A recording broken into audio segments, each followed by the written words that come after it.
বাড়িতে কি পার্টি হচ্ছে? তুমি নাচছো কিসের জন্য? গান নাচেরই তো গান হচ্ছিল, তাই বলে না ভিডিওটা করতে হলো।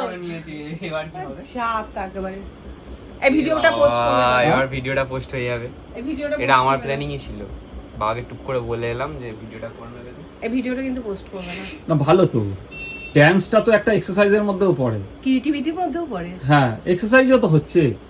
আর এই যে বন্ধুরা, রিমোর জন্মদিনে দেবার্গ এই সোনির হোম থিয়েটারটা গিফট করেছে। তা এটা আপাতত এখানে রাখা হয়েছে, আগামী দিনে এটাকে অন্য জায়গায় শিফট করানো বা অন্য জায়গায় সেট করানোর একটা চিন্তা ভাবনা আছে, তাই তো? তাহলে সাউন্ডটা আরো ভালো হবে। হ্যাঁ, আপাতত রাখতে হয়েছে এখানে, কারণ অন্য জায়গায় সেই গানটা এখন তো সারাদিনই বাড়িতে গান চলছে, মানে অতিষ্ঠ হয়ে যাচ্ছি।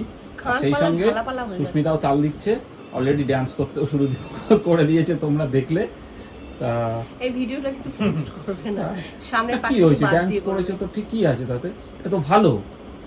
মিউজিক চালিয়ে যদি তুমি সকালে 8 ঘন্টা বিকেলে 8 ঘন্টা ড্যান্স করো, এটা কিন্তু এক্সারসাইজের মতনও কাজ করে, ভালো তো। অনেক জায়গায় ড্যান্স চালিয়েও তো মানে গান চালিয়েও তো হয়, অসুবিধা কিছু নেই। যা ভালো হয়েছে, তাহলে রোজ করবো আধা ঘন্টা করে। ঠিক আছে, ওকে, ঠিক আছে, চলো টাটা।